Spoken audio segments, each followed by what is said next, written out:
आजच्या या सत्रामध्ये आपण या ठिकाणी उत्तरार्ध 590 क्रमांकाची लीळा या ठिकाणी बघत आहोत। भटा गुरु अनुगमन निरूपण।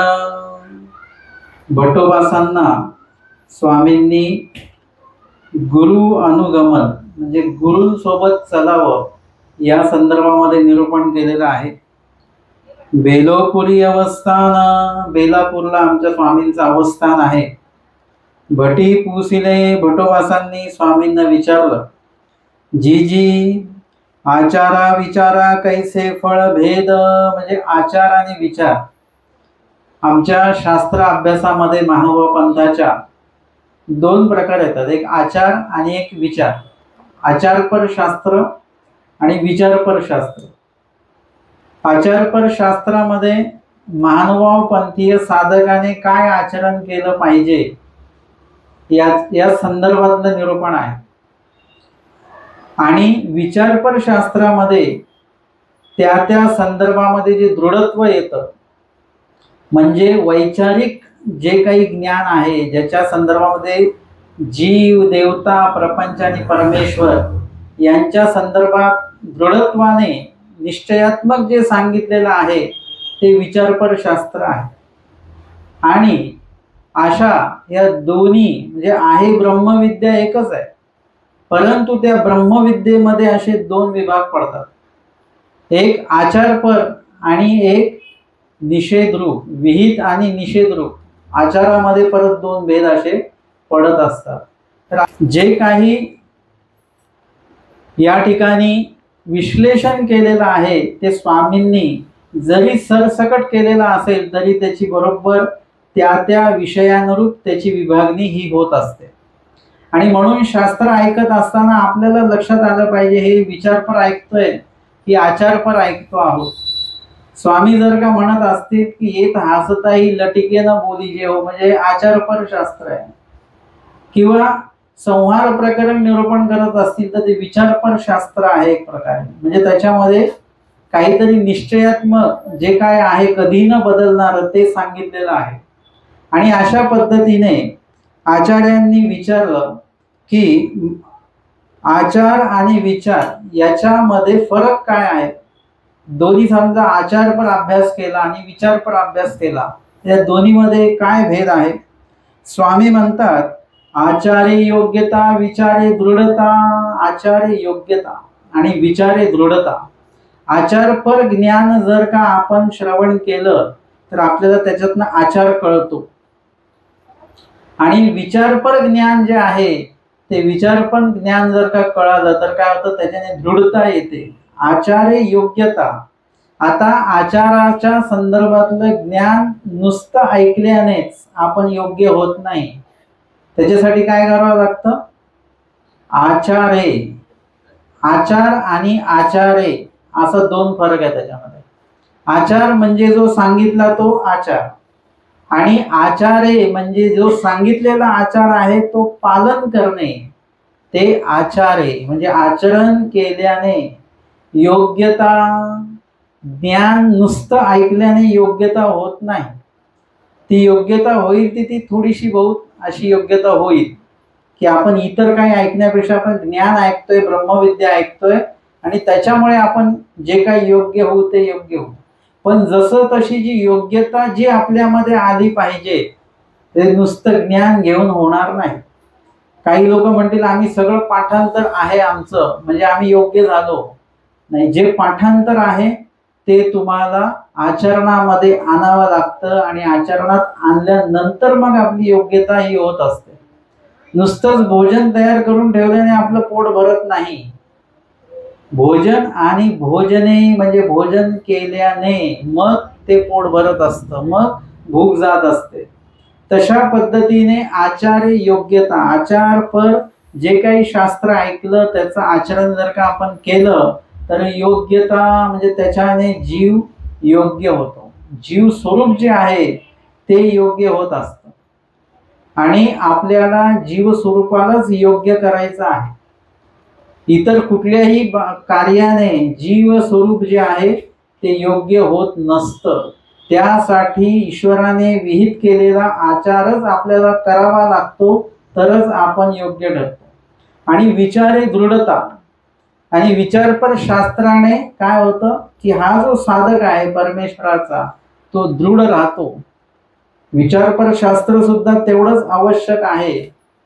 बघा कधी कधी असं होतं ना, उपदेशित व्यक्ती आहेत, मानवपंथी आहेत, परंतु ते कधी कधी इतर अन्य धर्माला का बरं तिकडे पळतात, अन्य धर्माच्या अधीन होतात, कधी कधी अन्य धर्माचं आचरण करतात, देवतेला शरणही जातात, कुळदेवतेचं सुद्धा करतात. मी विचारलं का बरं यांनी आजारी का पडतात, तर तुम्ही कुळदेवतेचं करत नाही म्हणून हे आजारी पडतात. मग काय करायचं, मग ते कुळदेवतेचं करा मग काहीतरी. मग आपण स्वतः जातो किंवा परस्परे पैसे देऊन वगैरे वगैरे. हे कशामुळे बरं, कारण की विचारपर शास्त्रच माहिती नसल्यामुळे. नुसतं आचारपर नाही चालणार.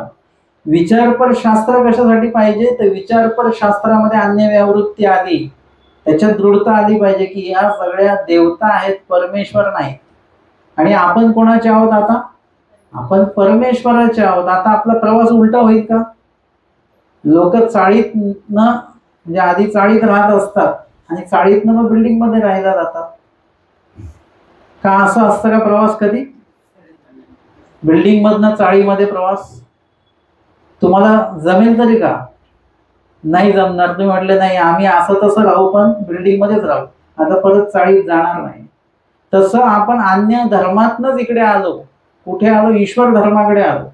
आणि आता परत देवता धर्माकडे जाणार का तुम्ही, कधी नाही जाणार तुम्ही. जेव्हा तुमच्याकडे दृढत्व असेल, तुम्हाला अन्य व्यावृत्ती माहिती असेल, युग धर्म माहिती असेल. आमच्या पंथामध्ये सुद्धा मिश्र भक्ती येऊन गेली. आमच्या पंथामध्ये सुद्धा ईश्वर धर्माव्यतिरिक्त काही गोष्टी पाळल्या जाऊ लागल्या. ज्यांना युग धर्म प्रकरण माहिती नाही, दृढत्व आलं नाही, त्याच्यामुळे स्वामी सांगतात या चौयुगीचा धर्मी परमेश्वर नेणी जे न पविजे. या चौयुगीच्या धर्मानुसार चालत तर परमेश्वर भेटणार नाही. तुम्हाला आता मंदिरात यायचंय तर मंदिराकडे येणारच रस्त्याने यावं लागतं. जर का तुम्ही ते मॅप लावला असेल ना आणि तुम्ही जर का चुकीचा रस्ता पकडला तर तो मॅप मधला ती जी व्यक्ती आहे ती तुम्हाला पुन्हा पुन्हा सांगते चुकीचं वळण आहे, इकडून नका वळू, पुढून जा, आमच्या ठिकाणी वळा. हे पुन्हा पुन्हा ते सांगत असते. तंत्रज्ञानाला पण खरा रस्ता जर का त्याला लक्षात आला की तो त्याच्यावरून तुम्ही थोडं पण बाजूला गेलात तर तो तुम्हाला परत परत सांगतो. का सांगतो, कारण की तो दृढ आहे, त्याच्या मतावर तो दृढ आहे. ते तंत्रज्ञान जे आहे ते स्वतःच्या मतावर दृढ आहे. तसं आपण सुद्धा आमच्या या मानव पंथाच्या शास्त्रावर दृढ झालं पाहिजे, मग आम्ही इकडे तिकडे जाणार नाही. युग धर्म माहिती असेल तर वैदिक कुठल्याही धर्माच्या अधीन आपण जाणार नाही. आज व्यास पौर्णिमा आहे ना, याचा आणि मानव पंथाचा काही एक संबंध नाहीये बरं का, काहीच संबंध नाही. परंतु या दिवशी सुद्धा आपण म्हणजे आपल्याला माहिती पाहिजे की मानव पंथाचे सण कुठले आहेत हक्काचे. आपण दुसऱ्यांचे सण जे आहेत ते आपण साजरे करतो आहोत. मानव पंथाचे सण कुठले आहेत, 5 अवतार 3 जे आहेत ते आपले हक्काचे सण आहेत की आपल्यासाठी आपले देव अव्यक्तातून व्यक्त झाले आणि ते आपल्यासाठी. आता इथे जे कोणी लोक आलेले आहेत हे सगळे माझ्यासाठी आलेत का, नाही. कोणी देवपूजेसाठी आलेले आहेत, कोणी फक्त दर्शन घेण्यासाठी आलेले आहेत, वेगवेगळ्या हेतूने लोक आलेले, कोणीतरी सहेतुक म्हणून कोणतरी आलेले आहे. परंतु एखादी व्यक्ती माझ्यासाठी समजा भेटायला आली असते, कुठून लांबून आलेले आहेत, तर मला पण त्यांचं अरे बापरे एवढ्या लांबून ते भेटायला आले आपल्याला. आता आपल्याला एखादा सहज माणूस आला तर आपल्याला एवढं आश्चर्य होतं, पण प्रत्यक्ष जे परमेश्वर आपल्यासाठी येतात तो आपल्यासाठी किती मोठा भाग्याचा दिवस. आणि 1 वेळा नाही 2 वेळा नाही तर आम्हाला ज्ञात आहे असे 5 वेळा देव आमच्यासाठी आलेले आहेत. 5 अवताराच्या रूपामध्ये एकच परमेश्वर 5 अवतार घेऊन आलेले आहेत. आणि स्वामी तर सांगतात ऐसे अनंत अवतार आधी झालेत, आत्ताही आहेत आणि पुढे पण होणार आहेत. कुणासाठी? आपल्या जीवांसाठीच ते होणार आहे. पण हे 5 अवतार त्यातल्या त्यात मुख्य आहेत या सृष्टीमध्ये, म्हणून 5 अवतारांची नावं आलेली आहेत. आमचे सण ते आहेत, आम्हाला ते माहिती असले पाहिजेत.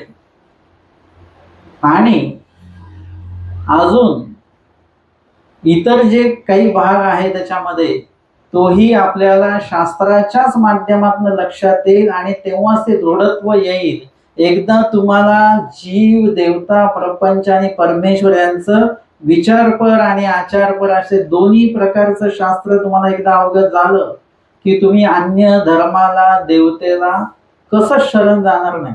तुम्ही मरण स्वीकाराल, परंतु शरण त्या विकल्पाला जाणं हे कधी तुम्ही स्वीकारणार नाही. म्हणून स्वामी सांगतात विचारे दृढता. विचारपर शास्त्राने दृढत्व जे आहे ते येतं, कारण की विचारपर शास्त्रामध्ये जे काही अशाश्वत आहे तेही कळतं आणि त्या मतावर पण आपण ठाम होतो की हे अशाश्वतच आहे. आणि विचारपर शास्त्रानेच जे शाश्वत आहे ते पण कळतं की बाबा हे शाश्वत आहे आणि मग शाश्वताला आपण सोडत नाही. भट्टोबासांना स्वामींनी रिद्धपूरला पाठवून दिलं. आधी तर स्वामी त्यांच्यावर चिडलेले, रागावलेले आहेत, जा इथून निघून जा. तरी सुद्धा भट्टोबास कुठे गेले? घरी गेले नाही, देवतेला शरण गेले नाही, जीवाला शरण गेले नाही, परमेश्वराला शरण गेले, रिद्धपूरलाच गेले. त्यानंतर परत स्वामींनी त्यांना चमरी दंड वगैरे दिलेला आहे, शिक्षा पण केलेला आहे. तरी सुद्धा भट्टोबा स्वामींना सोडून मात्र कुठेच गेले नाही. म्हणजे दृढ असलेला जो जीव आहे तो देवाला, परमेश्वराला सोडून कुठेही जात नाही. दायंबांसारखे जीव जातात, अपोलो सारखे जीव जातात, कारण की त्यांच्याकडे ते दृढत्व त्यांच्याकडे नाही म्हणून. आणि म्हणून स्वामींनी सांगितलं आचार्य योग्यता, योग्यही व्हायचं आणि दृढ सुद्धा व्हायचं आहे. भटी पुसले जी गुरुपयोग किम पर्यंत मानावा. म्हणजे गुरुची मर्यादा, म्हणजे गुरु कोणाला मानावा आपण, त्याचं काही प्रमाण आहे का? म्हणजे त्याचं स्तर, म्हणजे कुठल्या व्यक्तीपर्यंत आपण एखाद्या व्यक्तीला गुरु मानलं पाहिजे.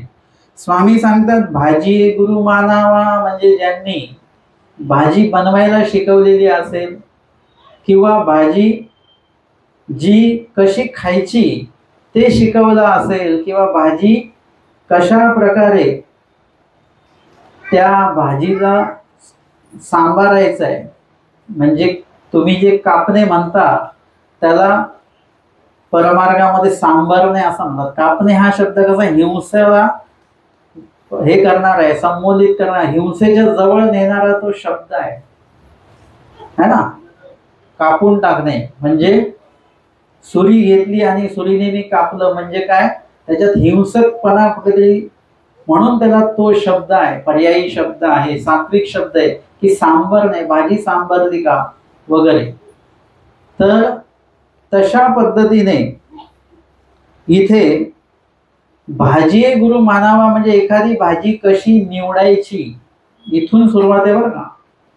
भाजी कशी निवडायची, कुठे, घेताना सुद्धा आणि घेतल्यावर सुद्धा. घेताना सुद्धा भाजी निवडून घेता आली पाहिजे आणि घेतल्यानंतर सुद्धा घरी आल्यानंतर ती भाजी निवडता आली पाहिजे. काय घ्यायचं आणि काय टाकायचं, म्हणजे हे दोन गोष्टी कळायला पाहिजेत आपल्याला. हे ज्यांनी शिकवलं ते सुद्धा आपले गुरुच आहेत. आपण कोणाला गुरु मानतो? ज्यांच्याकडनं उपदेश झाला तेच गुरु, दीक्षा झाली तेच गुरु, ज्ञान झाले तेच गुरु. बाकी आपण कोणाला जुमानत नाही. ते एक जण कोणी मार्गात गेले, प्रापंचिक होते, प्रपंच करून गेलेले होते आणि मग तिथे जर का ते चुकले तर त्यांना ते मार्गातले जे काही तरुण वर्ग आहे, दीक्षित आहे आणि अभ्यास झालेला आहे, ते सांगायचे हे असं नका करू, हे चुकलं. आणि ते चिडायचे, ते म्हणायचे मी एवढा मोठा नाही, माझ्यापेक्षा वयाने लहान असलेले मला शिकवतात, मी हे बघितलं ते बघितलं, मी दुनिया बघितली. म्हणजे काय झालं, हे माझे गुरु मला बोलत नाही हे बोलतात. आणि आमचे स्वामी काय सांगतात, भाजी गुरु मानावा. आपले ते गुरु तर गुरु आहेच, आपले निमित्त गुरु आहेत, उपदेश गुरु आहेत, दीक्षा गुरु आहेत, ज्ञान गुरु आहेत.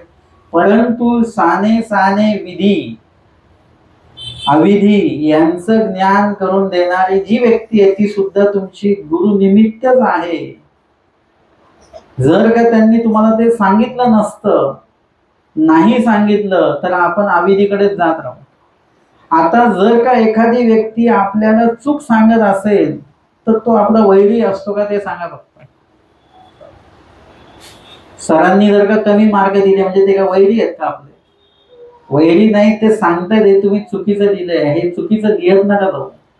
म्हणजे ते चूक आपल्याला सांगतात आणि आपलं अशी परिस्थिती आहे की जे लोक आपल्याला आपली चूक सांगतात तेच आपल्याला आपले वैरी वाटायला लागतात, राग येतो आपल्याला त्यांचा.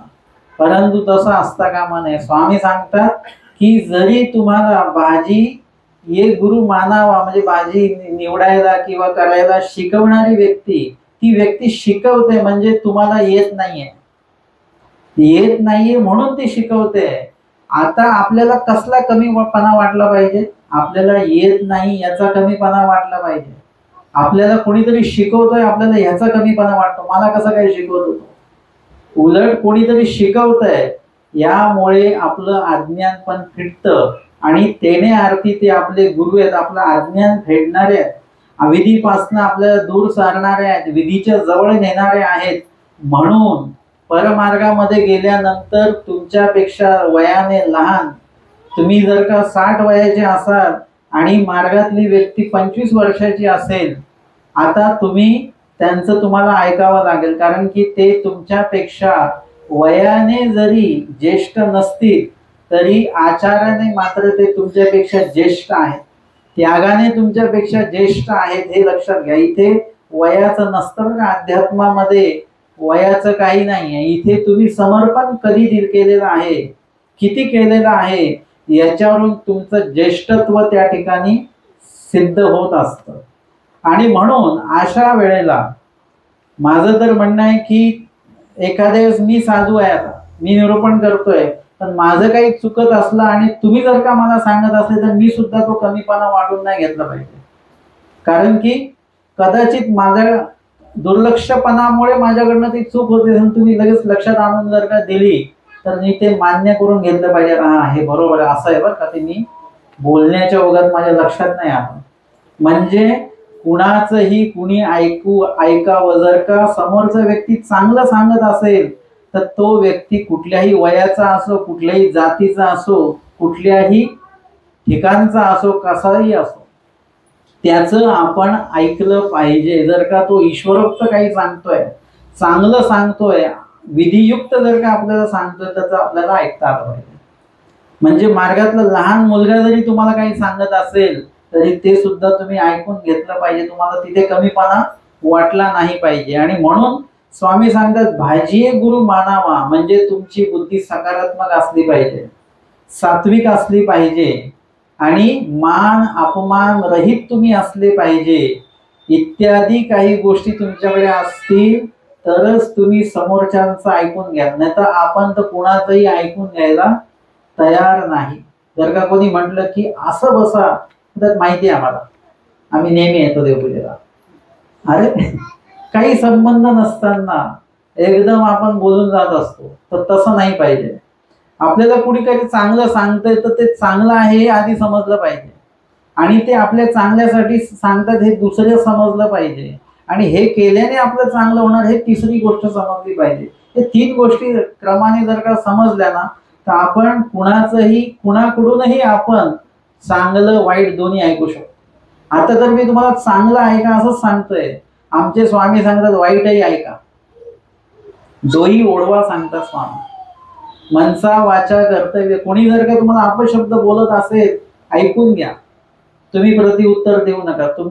तुम्ही जर का खरे आहात आणि देवाने सांगितलं म्हणून तुम्ही गप्प बसता तर तुमचा कडून उत्तर परमेश्वर देतील, पण माझ्याकडनं देवाने उत्तर द्यावं अशी पण अपेक्षा ठेवू नका. तुम्ही गप्प राहा. त्यांचं काय असेल, बोलायचं असेल त्यांना, प्रसव काय भजायचं असेल त्यांना, तो भजू द्या. आपण वाईटही ऐकून घ्यायचं आहे. भिक्षे पडिले, स्वामी सांगतात भिक्षेला जे येईल म्हणजे पातळी पडिले भोजन कीजे. आमचे स्वामी सांगतात पातळी पडिले म्हणजे काय. तुम्हाला काय वाटलं भिक्षेमध्ये चांगलं चांगलं अन्न येतं का. रोज चांगल्या भाज्या 2-3 वगैरे असं येतात. तुम्हाला घरी किती भाज्या खायला मिळतात. एकच भाजी खायला मिळते. त्याच्यामध्ये सुद्धा ही भाजी एवढी महाग तेवढी महाग एवढं गणित करत करत आपण जेवत असतो. भिक्षेला 2-2 3-3 4-4 भाज्या येऊ शकतात. किती आनंदी आनंद आहे की नाही. आम्ही बालोदला भिक्षा येते मंदिरामध्ये. मग ती भिक्षा येते म्हणजे कमीत कमी 5-6 घरांची ती भिक्षा येते. तर मग आम्ही काय करायचं ताटाला ते काय लावतात वटकन म्हणतात आणि खानदेशमध्ये काय म्हणतात टेकन वगैरे असं बोलतात. आणि ते एका बाजूनी लावायचं आणि मग एक एक वगराळी सगळ्या भाज्या कढी घ्यायची ही भाजी ती भाजी सगळ्या भाज्या एकत्रित करायच्या आणि मग जी भाकरी वगैरे आहे ती त्याच्यामध्ये चुरायची आणि खायची. एका भाजीची चव आणि अनेक भाज्या एकत्र केलेली चव. इतकी सुंदर चव येते त्याच्यामध्ये भिक्षेच्या भाजीमध्ये. परंतु तुम्ही असं समजू नका की रोज चांगलंच अन्न येतं. रोज पर्याप्तच अन्न येतं असं नाही. कधी कधी कमी अन्न मिळतं. अर्धा पोट उपाशी राहावं लागतं. अर्थात देव उपाशी राहू देत नाही पण देवच कधी कधी तरी परीक्षा बघतात असं मला वाटतं. कधी कधी काहीच मिळत नाही असं पण होऊ शकतं. आणि कधी कधी भिक्षेमध्ये काय मिळतं माहितीये का शिव्या पण मिळतात. ते म्हणतात काय मान बावडे भीक मागतात वगैरे वगैरे. त्यांना काम करून खायला काय होतं हे ते बोलतात बरं का. असं काही लोक बोलतात. हे पण काय आहे भिक्षाच आहे ते. त्याचा पण अपमान करून का घ्या ते. त्याला तुम्ही प्रतिउत्तर द्यायचं नाही. तुम्हाला कोणी भाकरी दिली तुम्ही पण त्याला भाकरी देता का भिक्षेमध्ये. प्रतिउत्तर देतो का आपण. प्रति भाकर देतो का. तसं प्रतिउत्तर द्यायचं नाही. त्यांनी काही जरी वाईट बोललं तरी आपण ते ऐकूनच घ्यायचं. आपण त्या संदर्भामध्ये काहीच बोलायचं नाही ऐकून घ्यायचं. ते सुद्धा भिक्षाच आहे. त्याच्याने सुद्धा आपली योग्यता होते. जर का आपण कुणाची बोललेलं वाईट हे आपण ऐकून घेतलं आणि त्याची विषय व्यवस्था जर का योग्य प्रकारे आपण केली तर त्याचंही गोमट लागतं. त्याच्याने सुद्धा आपली योग्यता जीव स्वरूपाची वाढत असते. आणि म्हणून इथे आपल्याला जे जे जिथून जिथून जे शिकता येत ते आपल्याला शिकता आलं पाहिजे. आणि ते ते शिकवणारे जेवढे कोणी आहेत ते आपले गुरुच आहेत. माईंबटी म्हटले संन्यासस्य श्रवण कुर्यात वचन ही श्रुते हृद ततके प्रत्येन गंतव्य. म्हणजे वेदामध्ये सांगितलेलं आहे की संन्यासाचं जे काही वचन आहे संन्यासाच्या संदर्भामध्ये जे जे काही निरूपण केलेलं आहे जे प्रबोधन केलेलं आहे तर त्या अनुसार कुठपर्यंत आपण चालायचं बरं. स्वामी सांगतात गुरुरणु गंतव्य. म्हणजे शास्त्र आणि गुरु असे 2 प्रकार आहेत. शास्त्र हा एक प्रकार वेगळा आहे आणि ते शास्त्र सांगणारे गुरु एक वेगळे आहेत. शास्त्रामधनं तुम्हाला बहुतांशी शब्द कळतील फक्त. परंतु गुरूंना बघितल्यानंतर भेटल्यानंतर त्यांच्याशी बोलल्यानंतर त्या शब्दांचे अर्थ सुद्धा कळतात. आता अर्थ तर पुस्तकातही कळतात पण त्या अर्थाचं जे आचरण आहे ते सुद्धा कळतं. कुणाला भेटल्यानंतर गुरूंना भेटल्यानंतर. पुस्तकं जर का भेटली शास्त्र जर का भेटलं तर तुम्हाला आचरण करायचं हे कळेल. मी सांगेल तुम्हाला स्मरण करा शास्त्र चिंतन करा वगैरे वगैरे. मी तुम्हाला विधी सांगेन पुस्तकाद्वारे लिहून पाठवेन मी तुम्हाला. परंतु ते स्मरण कसं करायचंय याचं विश्लेषण तुम्हाला समजून घ्यावं लागेल. कुणाकडनं समजून घ्या गुरूंकडनं समजून घ्या किंवा जो कोणी तुम्हाला समजून सांगेल तो तुमचा कोण झाला निमित्त गुरु झालेले आहे. म्हणजे तुम्हाला या ठिकाणी ते शब्द नुसते कळतील जर का तुम्ही वाचन केलं तर. परंतु गुरु निमित्तांच्या संपर्कात सन्निधानात जाऊन जर का आपण ते शास्त्र अवगत केलं तर त्याचे अर्थासकट आचरण कळतं. नुसतं अर्थ कळाला म्हणजे शास्त्र कळालं नाही. शास्त्र कळतं कधी, जेव्हा तुम्ही ते आचरणामध्ये आणता. इथे सांगितलं ज्ञान जाणे तो जाणता नव्हे, क्रिया करी तो जाणता. तुम्हाला चपातीची रेसिपी माहिती आहे, झाली का चपाती? नाही होत चपाती. चपातीची नुसती रेसिपी माहिती असून चपाती तयार होत नाही. त्यासाठी तुम्हाला काय करावं लागतं, त्याचं आचरण करावं लागतं, पुन्हा पुन्हा ते तयार करावं लागतं, आणि मग एक दिवशी तुम्हाला चांगली चपाती बनवता येते.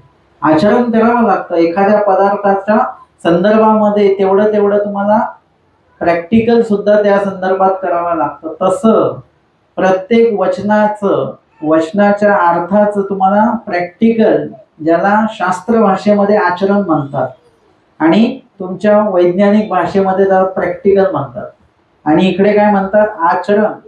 जोपर्यंत आचरणात येत नाही तोपर्यंत तुम्ही जाणते नाही, तुम्ही अर्धवट जाणते आहात. जोपर्यंत एखादा पदार्थ तुम्ही ग्रहण करत नाही तोपर्यंत त्याची चव तुम्हाला समजणार नाही, त्याचे लाभ आणि त्याचं नुकसान तुम्हाला कळणार नाही. जेव्हा ते कळेल तेव्हा तुम्ही त्याच्या संदर्भातलं पूर्ण ज्ञान तुम्हाला प्राप्त झालं असं समजावं.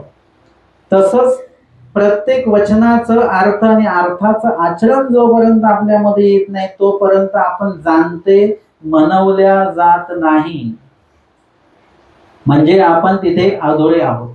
आणि म्हणून इथे सांगितलं गुरु रेणू गंतव्य, म्हणजे गुरु सोबत चाला, गुरूंच्या मागे चाला, ते जिथे जसं चालतं तसं चाला.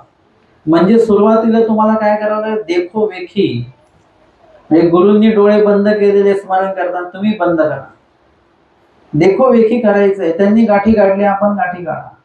हळूहळू सवय लागली पाहिजे. हे कुणासाठी आहे, ज्यांच्याकडे आवड आहे त्यांच्यासाठी. हा काही ढोंग करायची गरजच नाही, त्यांना आपोआपच ते, त्यांना सांगावं लागत नाही की स्मरण करा. परंतु ज्यांच्याकडे आवड आहे त्यांना आपोआपच ते स्फुरत राहतं बरोबर. परंतु ज्यांच्याकडे ती आवड नाही आहे तर त्यांना सांगावं लागतं, आणि मग तशा पद्धतीने तुम्हाला राहावं लागेल. परंतु ते करण्यासाठी पण तुम्हाला ज्ञान असण्याची गरज आहे. मग ज्ञान का असावं, गुरूंच्या सोबतच चालायचंय, परंतु काही गोष्टी करण्यासाठी तुम्हाला ज्ञानही तेवढंच आवश्यक आहे. म्हणजे एक व्यक्ती होते, नवीनच उपदेश घेतला. आता त्यांनी नवीन उपदेश घेतला, तो का घेतला, तर ते एका कुठल्या तरी जुन्या जाणकार व्यक्तीच्या संपर्कात आले, ग्रस्तच व्यक्तीच्या, आणि आल्यानंतर त्यांनी फॉलो करत राहिले, आणि मग एक दिवशी त्यांना असं सगळं पटलं आणि त्यांनी उपदेश घेतला, आणि त्यांच्यावर त्या ग्रस्त व्यक्तीचा भरपूर प्रभाव होता, त्या नवीन उपदेशी व्यक्तीवर. ते ग्रस्त व्यक्ती जसं करायचे तसे हे करायचे.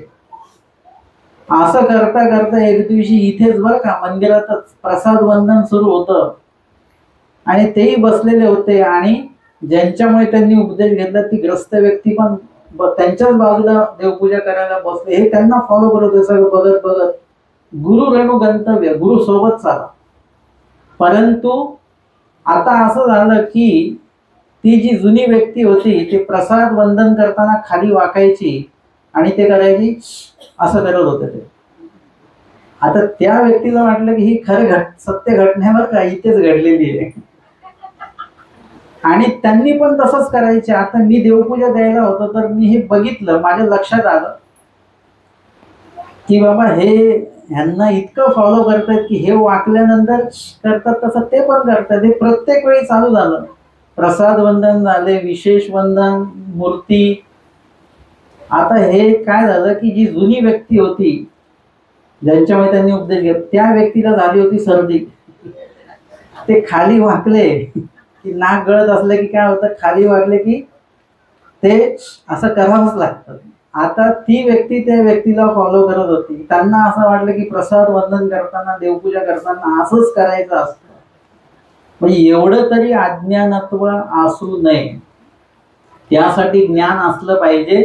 जर का मी त्यांच्या ठिकाणी असो तर मी क्लिक झालो असतो की यांना काही सर्दी तर नाही झाली. कारण की हे ज्ञान, तुम्हाला ज्ञान काढण्यासाठी पण ज्ञान असलं पाहिजे, आचरण करण्यासाठी सुद्धा तुमच्याकडे ज्ञान असलं पाहिजे, तर तुम्ही यथायोग्य आचरण करू शकता. तर गुरुला शिंक आली की आपण पण शिंकायचं ना. नाही. गुरुंनी दीक्षा घेतली, आपणही दीक्षा घेतली पाहिजे. मग म्हणजे कशा पद्धतीने त्यांच्या रणुगंतव्य म्हणजे त्यांच्या मागे चालायचं, काय त्यांचं ऐकायचं आहे हे आपल्याला लक्षात आलं पाहिजे. एकीकडे स्वामींनी तो संदर्भ दिलेला गुरु विश्वास मैसेचा, म्हणजे एक आवडता शिष्य एक नावडता शिष्य असं होतं. म्हणजे एक अभ्यासू होता आणि एक अभ्यास करत नव्हता. मग तो सांगकाम्या होता, जसं गुरु सांगतील तसं तो करायचा. स्वामींनी हा वचन म्हटलेलं आहे, गुरु विश्वास मैसेचा, म्हणजे गुरुवर किती विश्वास ठेवलेला त्या शिष्याने. तर त्या गुरुनी त्याला म्हैसा म्हटलं, तू तो म्हैसाच राहशील, म्हणजे तू बैल तो बैलच राहशील असं ते गुरु बोलले. तू बैलच आहेस. आता गुरु म्हटले म्हणजे काय खोटं बोलले का? गुरु खोटं बोलतात का? नाही. काही लोक गुरूंचं ऐकायलाच तयार नाही, आणि काही लोक गुरूंचं एवढं प्रमाणापेक्षा जास्त ऐकतात. तर मग नंतर मग तो कार्यकाळ संपला. थोड्या वेळाने गुरूंनी त्यांनाच आवाज दिला, आतमध्ये ये म्हणे. ते आले पण दरवाजाच्या बाहेरच थांबले. ते काही आतमध्ये यायला तयार नाही. गुरु म्हणे, अरे आतमध्ये ये. म्हणे कसा येऊ, माझे शिंग अडतायत म्हणे. अरे म्हणे गुरु म्हणे, अरे हे तर अवघडच झालं म्हणे. मग आता त्याला त्याच्याच पद्धतीने सांगावं लागेल. गुरु म्हणे असं कर, मान वाकडे तिकडे करून ये. आणि तो पण मान वाकडे तिकडे करून आतमध्ये आला. स्वामी म्हणतात असं हे गुरु विश्वास मैसेचा, म्हणजे इतकं प्रमाणाच्या बाहेर सुद्धा गुरुला फॉलो करू नये. अर्थात इथे आम्हाला ती भीती नाही, कारण की इथले जे गुरु आहेत ते कोण आहेत? ब्रह्मविद्या शास्त्र अवगत असलेले गुरु आहेत. त्याच्यामुळे ते कुठेही आपल्याला चुकीचं सांगणार नाही. आणि त्यांनी जर का यदा कदाचित काहीतरी सांगितलं इकडचं तिकडे, तर शिष्य म्हणजे तुम्ही तसे असले पाहिजेत. तुम्हाला वचनाचं ज्ञान असलं पाहिजे, शास्त्र तुम्हाला माहिती असलं पाहिजे. तुम्ही जर का काही दुःख घेऊन आलात आणि मी म्हटलं असं करा, तुम्ही आमकी खड्याची अंगठी घाला, तर तुम्ही मला सांगितलं पाहिजे बाबा नाही, आपल्या पंथात ते चालत नाही. आता इथे कितीतरी लोकांच्या बोटांमध्ये ते खड्यांच्या अंगठ्या असतील बरं का. मानव पंथामध्ये ते अंगठ्या चालत नाहीत. आमच्याकडे एवढे मोठे स्टोन आहेत, चक्रधर स्वामींनी स्पर्श केलेले स्टोन आहेत आमच्याकडे. स्टोन म्हणजे काय? पाषाण. तुम्ही त्या ज्योतिषाने दिलेले खडे घालून फिरून राहिलेले आहेत. म्हणजे तुमचं कुठल्या स्टोनवर कुठल्या पाषाणावर विश्वास आहे तुमचा? म्हणजे इथे जरी मी तुम्हाला ते सांगितलं तरी तुम्ही माझं ऐकायचं नाही. माझं काय ऐकायचं ते पण तुम्ही लक्षात घेतलं पाहिजे. मी जर का तुम्हाला म्हटलं की आज गुरुपौर्णिमा आहे आणि मंदिरात टीव्ही नाहीये, तर तुम्ही सगळे मिळून काय करा, एक टीव्ही घेऊन द्या. द्यायचा का तुम्ही?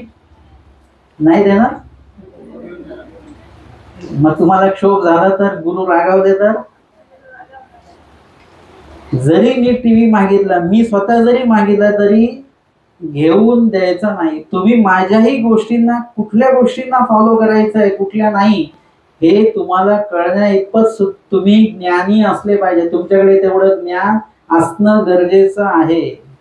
आणि म्हणून ब्रह्म इथे मानव पंथामध्ये शिष्य सुद्धा, त्यांना सुद्धा माहिती काय केलं पाहिजे, गुरूंना सुद्धा माहिती की काय सांगितलं पाहिजे. गुरु सुद्धा चुकीचं सांगत नाही मानव पंथामध्ये, आणि शिष्य सुद्धा मग चुकीचं काही करत नाही.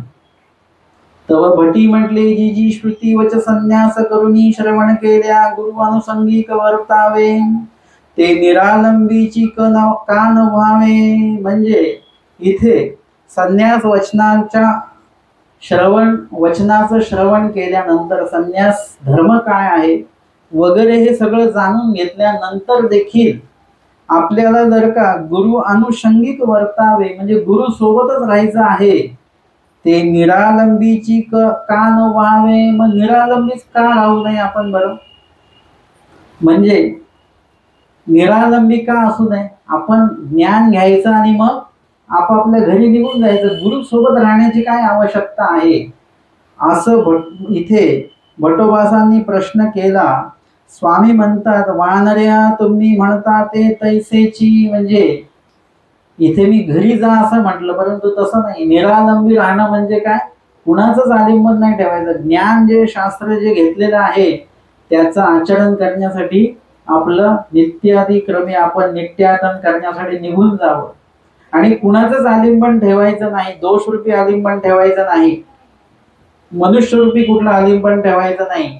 एकल्या विजया व्हायचं, एकला विजया जे स्वामींनी सांगितलेलं आहे तसं एकटं राहायचं. मग आपण आचरण करायला बाहेर पडावं की गुरु सोबत का राहायचं? मग स्वामी म्हणतात, तुम्ही म्हणता ते बरोबर आहे, परिपुरुषासी निरालंबी एकल्या काळू क्षेपवेना. परंतु कुठलाही ईश्वर साधक जरी आहे त्यासी निरालंबी एकल्या काळू क्षेपवेना, म्हणजे तुम्ही खूप वेळ एकटे नाही राहू शकत.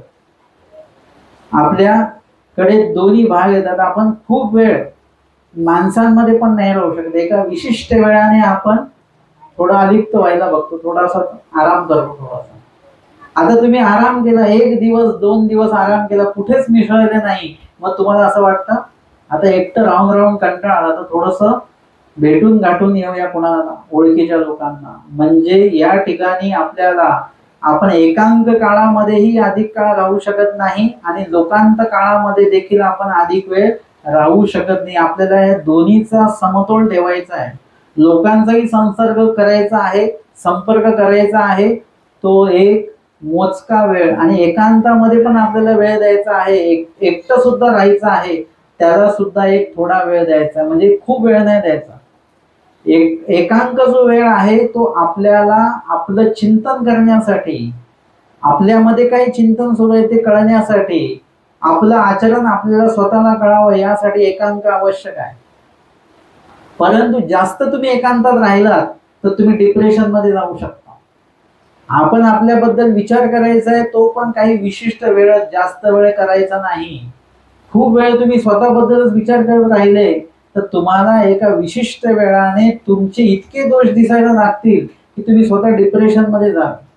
म्हणून थोडं चिंतन स्वतःच झालं की परत आपल्याला गुरुनिमित्तांना भेटायचं आहे. स्वामी सांगतात 7-5 दिवसा आपली दावली दावी, म्हणजे 7-5 दिवसाला, महिना 15 दिवसाला गुरुनिमित्तांना भेटा, जाणकार व्यक्तीला भेटा, शास्त्र चिंतन करा, चर्चा करा, काहीतरी स्मरण करा, निमित्त विधीमध्ये या, परत नित्यविधीमध्ये जा, एकांतात जा, लोकांतात या, असं चालू ठेवा. आणि तुम्हाला नुसतंच तुम्ही आचरण करायला लागले तर तुम्ही जास्त वेळ ते आचरण करू शकत नाही.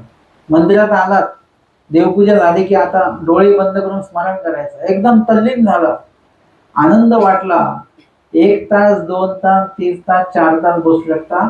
5व्या तासापासून तुम्हाला आळस यायला लागेल, कंटाळा यायला लागेल, म्हणजे एकांताचा सुद्धा कंटाळा येतो. म्हणून दोन्ही समतोल आमच्या देवाने नुसतंच नित्यविधीने सांगितला, नित्यविधी पण सांगितला, निमित्त विधी पण सांगितला, एकांत विधी सुद्धा सांगितला आणि लोकांत विधी सुद्धा सांगितलेला आहे. आणि म्हणून या सर्व गोष्टींसाठी तुम्हाला गुरुनिमित्तांचा संपर्क हा खूप आवश्यक आहे. म्हणजे इथेच नाही, कुठल्याही क्षेत्रात तुम्हाला PhD करायची असेल तर तुम्हाला कोणाला तरी एक प्रोफेसर असतील, कोणी असतील, त्यांच्या संपर्कात राहावं लागतं, त्यांच्याकडनं वेळोवेळी ती माहिती घ्यावी लागते, परत स्वतःचं लिखाण करावं लागतं, परत आडलं की परत त्यांचं मदत घ्यावी लागते. तसंच या ठिकाणी सुद्धा आहे की गुरुनिमित्ताच्या संपर्कात आपण नेहमी असणं हे आवश्यक आहे. आणि सोबतच ब्रह्मविद्या ज्ञान घेणंही तेवढंच आवश्यक आहे. नुसतंच आम्ही नपळत्याच्या वेळेला देवपूजेला यायचं किंवा आता पौतं येणार आहे, काही चेहरे आम्हाला फक्त पौत्याला दिसतात, त्याच्यानंतर परत कधीच दिसत नाही, आणि परत ते पौत्यालाच येतात नंतर. म्हणजे एवढंच मानव पंथ आहे का? देवपूजा करणं, विडा ठेवणं, उपार दाखवणं, एवढंच आहे का मानव पंथ? मानव पंथ भरपूर मोठा आहे. तुम्ही फक्त किनारा किनारा बघताय, अथांग जे आहे तुम्ही बघतच नाही. मानव पंथ खूप मोठा आहे, खूप व्यापक आहे, भरपूर ज्ञान आहे त्याच्यामध्ये. परंतु मानव पंथाचा उपदेश घेतलेले लोक मात्र याच्यापासून लांब आहेत. त्यांनी एकदा कान फुकले की विषय संपला. मग ते आमोशा पौर्णिमा कधी आहे, कॅलेंडर घरामध्ये त्याच्यासाठीच असतं. आमोशा पौर्णिमेलाच मंदिरात जायचं का बरं? आमोशा पौर्णिमेला देव येतात का मंदिरात? आमोशा पौर्णिमेला फक्त आपण येत असतो, बाकी देव तर नेहमीच आहेतच आहे. तुम्ही जिथे स्मरण कराल तिथे तिथे देव आहे. म्हणून एवढा संकोचितपणा महानुभाव पंथामध्ये नाहीये. तुम्ही सुद्धा पंथीय म्हणून स्वतःमध्ये तो संकुचितपणा ठेवू नका. आणि गुरुपूजन म्हणजे काय आहे? गुरुपूजन म्हणजे गुरूंना दक्षिणा लावणे, वस्त्र अर्पण करणे वगैरे हे आपण करत असतो. गुरूंना भेटल्यानंतर काहीतरी भेट देतो, फळ देतो वगैरे वगैरे. हे एवढंच गुरूंचं पूजन आहे का? नाही, एवढंच गुरूंचं पूजन नाहीये. तर तुमच्यामुळे गुरूंना बरं वाटेल असं तुम्ही जे काही करता ते सुद्धा गुरूंचं पूजन आहे. तर मी त्याच्यामध्ये सांगितलं की जर का मला माझ्या कुणी शिष्याने जर का 1000 रुपये दक्षिणा लावली तर मी म्हणेल चला 1000 रुपये आहेत, हे आता परमार्गाच्या काहीतरी उपयोगी लागतील, नित्य निमित्त विधीच्या उपयोगी लागतील. म्हणजे देवाने हे द्रव्य विधी करता उपलब्ध करून दिलं आपल्याला, याचा एक आनंद राहणार. परंतु तो आनंद तेवढ्यापुरता तेवढा आहे. परंतु जर का मला कोणी सांगितलं की तुमचे ते आमके आमके शिष्य आहेत, त्यांचे सगळे वचन पाठ आहे, सूत्रपाठातले पूजावसर पाठ आहे, मूर्ती ज्ञान, प्रसाद सेवा सगळंच पाठ आहे, दृष्टांत सुद्धा पाठ आहेत त्यांचे. आता बघा बरं, ते 1000 रुपये कुठले कुठे गेले. परंतु हे जे आहे याच्याने मला जे अभिमान वाटणार आहे तो मला तुम्ही दुसऱ्या कशानेच प्राप्त करून देऊ शकत नाही. तुम्ही काही वस्तू दिली, पदार्थ दिले, हे दिलं ते दिलं, त्याच्याही पेक्षा माझ्या शिष्याबद्दल मला जर जेव्हा कोणी असं सांगेल की त्यांचं अमका अमका एवढं पाठांतर आहे, त्यांचं हे सेवा दास्य इतकं चांगलं आहे, किंवा कोणी जर का सांगितलं की बाबा ते स्मरणनिष्ठ त्या स्मरणाला बसले की एकदम तल्लीन होतात, 3 तास उठत नाहीत ते, असं जर का मी ऐकलं तर मला जो अभिमान वाटेल तो तुम्ही मला इतर कुठल्या गोष्टीने प्राप्त करून देऊ शकत नाहीत. कारण की तो ईश्वर आनंदातला तो आनंद आहे, अभिमान आहे. जसं माझी शिकीन होती, एक घाटकोपरला कार्यक्रम होता आणि एक अधिकरण महंत होते, त्यांचं निरूपण सुरू होतं आणि निरूपण करता करता ते म्हणाले की स्वामींनी म्हटलं की बाबा हे श्रीप्रभूंनी म्हटलं ना दाढ दिलेली आहे, कोणाला दिली बरं? हा, तिथे विचारलं बरं का असाच प्रश्न, सगळे बसलेले, कोणीच उत्तर नाही दिलं. आणि एका लहान मुलीने हात वर केला. त्या बाबांनी बघितलं, कोणालाच येत नाही, हिला येतं, सांग बरं कोणाला दाढ दिली? ती म्हणे साधाई सांगणार. वा वा, बस कर, तू सागरदांची शिकीनस ना? ते म्हटले हो. आता मी तिथे समोरच बसलेलो होतो, मला किती अभिमान वाटला, म्हणजे ती घटना मला आजही लक्षात आहे. आता माझ्या त्या शिकणीने मला किती दक्षिणा दिली असेल ते माझ्या काही लक्षात नाही, परंतु ही जी गोष्ट आहे ज्याच्यामुळे मला हा अदृष्ट पण अभिमान वाटावा, असं जे कार्य तिने केलं आणि एवढ्या लोकांमध्ये तिने योग्य उत्तर दिलं, आता ती गोष्ट मला आजही लक्षात आहे. म्हणजे अशा पद्धतीचं कार्य जेव्हा तुम्ही करता, तुम्ही तुमच्या गुरुनिमित्तांचं भजन पूजन काय करायचं असेल ते तुम्ही करू शकता. काही लोक म्हणजे करायची गरज नाही वगैरे वगैरे, परंतु ते गुरु पौर्णिमेलाच केलं पाहिजे आणि पवत्यालाच केलं पाहिजे असं नाही. तुमचे गुरु सदैव तुमचे गुरु आहेत, नेहमीच गुरु आहेत ना. त्यांचं पूजन म्हणजे कुठलं? त्यांना अभिमान वाटेल असं कार्य तुम्ही नेहमी करा. रोज दक्षिणा लावा असं मी म्हणत नाही, रोज वस्तू द्या, पदार्थ द्या हे नाही म्हणत मी. रोज त्यांना अभिमान वाटेल असं तुम्ही कार्य रोज करा. जसं आम्ही संवत्सरला होतो, रोज 10 वचनांचं पाठांतर द्यावं लागायचं. मग जर का एखाद्या दिवशी आम्हाला कंटाळा यायचा बरं का अभ्यास पाठांतर करायचं, मग काय करायचं? झोपायचं का? राहू द्यायचा का अभ्यास? नाही. जर का पाठांतर नाही दिलं उद्या तर काय होईल?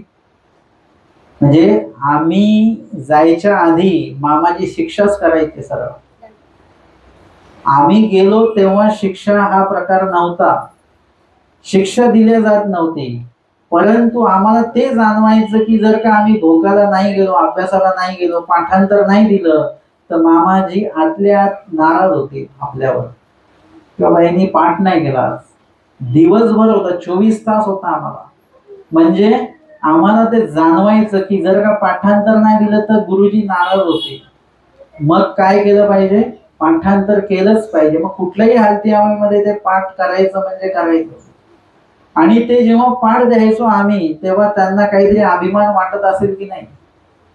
त्यांना बरं वाटत असेल की आज सुद्धा जे मी कार्य करतो आहो, हे कशासाठी करतोय?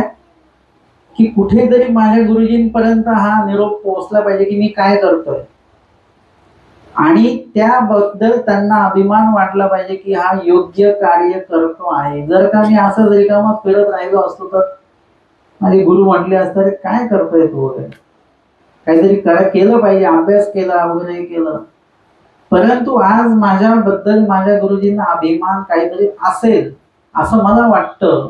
की कधी गेले की ते चांगलं बोलतात माझ्याशी वगैरे, व्यवस्थित काही गोष्टींबद्दल तिकडे चर्चा वगैरे होते समजा. म्हणजे मला असं कुठेतरी वाटतं की त्यांना बरं वाटत असेल, कारण की त्यांना खूप लोक जाऊन सांगतात की ते अमके अमके आहेत तुमचे शिष्य, त्यांच्याकडनं आम्ही हा अभ्यास घेतला, तो अभ्यास घेतला वगैरे वगैरे. त्यांना लोक जाऊन सांगतात तिकडे, नंतर मला फोन करतात, आम्ही गेलो होतो तिकडे, गुरुजींच्या समोर सगळं सांगितलं तुमचं. म्हटलं कशाला सांगितलं? गुरुजी काय बोलले? काय नाही, गुरुजी प्रसन्न होते. म्हणजे मला त्याचं एक हे वाटतं की माझ्या गुरूंना अभिमानास्पद वाटेल असं कार्य काहीतरी माझ्याकडनं सतत घडलं पाहिजे, आणि ते नाराज होतील असं कुठलंही कार्य माझ्याकडनं घडता कामा नये. माझे जे विद्यागुरु आहेत, मामाजी असतील, मोठे समोसरचे बाबा होते, आणि आमचे कैवल्यवासी भालुतकर बाबा, हे तीनही अधिकरण असे होते. मामाजी असे आहेत की ज्यांना बोटांमध्ये कुठल्याही अंगठ्या वगैरे चालत नाही, गळ्यांमध्ये कुठला धागा वगैरे काही चालत नाही. मी सुद्धा काही घालत नाही. दीक्षेच्या आधी घड्याळ घालायची हौस होती, आणि त्या काळात आम्हाला घड्याळ घालावं लागायचं, कारण की त्यावेळी मोबाईल वगैरे नव्हते, तर अभ्यासाच्या वेळेला वेळ बघण्यासाठी मग घड्याळ घ्यायची हौस पण निर्माण झाली. परंतु ते गुरुनिमित्तांच्या समोर घड्याळ घालू नये, अधिकरणाच्या पुढे घड्याळ घालू नये. आम्ही ग्रस्तपणे सुद्धा कोणाला भेटायला जायचं अधिकरणाला, तर घड्याळ काढून जायचं. का बरं? कारण की ते जर का आम्ही संन्यास धर्मातले आहोत आणि आमच्या हातात घड्याळ असेल तर ते अधिकरण काही बोलणार नाही, परंतु ते बघतील, ते नाराज होतील. अंतकरणात बोलणार काहीच नाही, परंतु ते नाराज होतील, आणि ते नाराज होतील असं कार्य आपण करायचं नाही. ही शिकवण तेव्हापासून भेटत गेली. आणि म्हणून आज सुद्धा मी कुठल्याही प्रकारचं काहीही अलंकार मी ग्रहण करत नाही, घेत नाही, घालत नाही. काही गळ्यात नाही, बोटात नाही, हातात नाही, काहीच नाही. म्हणजे हे गुरुनिमित्त सांगतात म्हणून पण नाही, ते गुरुनिमित्ताला नुसता अभिमान वाटावा म्हणून पण नाही, तर गुरुनिमित्त जे सांगतात ते अगदी बरोबर सांगत आहेत, आणि ते बरोबर सांगतायत आणि म्हणून ते माझे गुरु आहेत म्हणून मी पाळतो असला भाग नाही. माझे गुरु जे सांगतात ते बरोबर सांगतात, आणि ते माझ्या भल्याचं आहे म्हणून ते मला पाळायचं आहे. आणि अशा पद्धतीने पाळत असताना मग त्या गुरुनिमित्तांना तो अभिमान वाटतो. यदा कदाचित मी हातामध्ये काहीतरी घालून गेलोच गुरूंना भेटायला, आणि गुरुजी बघतील, आणि मग ते बरोबर लक्षात घेतील, अरे काय एवढं समजून सांगून सुद्धा ते घालतो काय, ते नाराज होतील मनामध्ये कुठेतरी. आजही आम्ही गेलो तर मामाजी आम्हाला तपासतात बरं का, न कळत ते बघतात, आमची बोटं बघतात. जरी आम्ही अंगठी काढून गेलो तरी अंगठीचं हे असतो की नाही, ओळखतात बरोबर ते. परंतु ते लक्षात घेतात, हाताची बोट म्हणजे नख सुद्धा त्यांना वाढलेली चालत नाही, की एक नख एवढं वाढवून ठेवलेलं नाही चालत. म्हणजे त्या वेळेला ते जेव्हा मला बघतात की कशा पद्धतीने हा आहे, बरोबर आहे, काहीच नाहीये, सगळं व्यवस्थित आहे, त्यांना कुठेतरी बरं वाटतं की हा योग्य पद्धतीने चालतो आहे. आणि जर का आपले गुरु योग्य पद्धतीने चालत आहेत तर गुरु रणु गंतव्य, तर गुरूंसोबत आपण चाललं पाहिजे, काहीच हरकत नाही चालायला. आणि म्हणून गुरूंचं पूजन तेच आहे ज्याच्यामुळे तुमच्या गुरूंना तुम्ही केलेल्या कर्तृत्वामुळे त्यांना जर का प्राऊड फील होत असेल, अभिमान वाटत असेल, असं कार्य करणं म्हणजे तेच खरं गुरु पूजन आहे. आणि त्याच्याने जे गुरु तुम्ही प्रसन्न कराल ते इतर कुठल्या गोष्टी तुम्ही प्रसन्न करू शकत नाही. फक्त आजचाच दिवस गुरुपौर्णिमा किंवा गुरुपूजन नाहीये. तुमचं जेव्हापासून तुम्ही उपदेश घेतला, आचरणाला सुरुवात केली, तेव्हापासून तर मरेपर्यंत तुमचं गुरुच्या संदर्भातलं जे काही वर्तन आहे ते असंच असलं पाहिजे. फक्त एकच दिवस गुरूंना भेटायचं किंवा एकच दिवस गुरुचं भजन पूजन करण्यामध्ये वेळ हे करायचा, परत नंतर मग काहीच गुरुजींनी आपली परत गाठ भेट नाही, काही नाही, तसं असता कामा नाही. आणि म्हणून मला सांगायला अभिमान वाटेल की आता मे मध्ये माझा उपदेश एका व्यक्तीने घेतला. एका मुलगाच आहे, तो तरुण मुलगा. इथे येऊनच त्यांनी उपदेश घेतला. आता त्यांना मी उपदेश दिल्यानंतर अन्य व्यावृत्ती आणि पूर्वी प्रकरण मी देतो, हे पाठ करून मला द्या. आणि ते पाठ करून दिलं की पुढचं देतो, लगेच पुढचं घेतो. असं मे मध्ये त्या मुलाने उपदेश घेतलाय आणि आज उद्धरणापर्यंत सगळी वचन पाठांतर झाली 2 महिन्यामध्ये. आता आचाराचं त्यांनी रेकॉर्डिंग मागवलेलं आहे, आचार पाठ करणं सुरू आहे. म्हणजे आता माझ्या नाशिकला एका मुलीने उपदेश घेतला, तिचं अन्य व्यावृत्तीने पूर्वीचं आजच तिने मला रेकॉर्डिंग पाठवलेलं आहे. हे गुरुपूजन आहे की मी दिलेला भोग तिने मला परत तो पाठांतर करून म्हणून रेकॉर्ड करून पाठवलेला आहे. आज तिने खरी गुरुदक्षिणा मला त्या ठिकाणी दिलेली आहे. तर असं काही कार्य केलं तर निश्चितच तुमचे जे गुरु आहेत, ज्ञान गुरु, विद्या गुरु, उपदेश गुरु आहेत, त्यांना निश्चितच चांगलं वाटेल, बरं वाटेल. आणि म्हणून या ठिकाणी आज आपण हा विषय गुरुपूजना संदर्भातला, गुरूंच्या संदर्भातले जे काही वचन आहेत, स्वामींचे निरूपण आहे, त्याबद्दल आपण श्रवण चिंतन करत असताना या ठिकाणी उत्तरार्ध 590 क्रमांकाची भटा गुरु अनुगमन निरूपण या लेळेवर श्रवण आणि चिंतन केलेलं आहे. दंडवत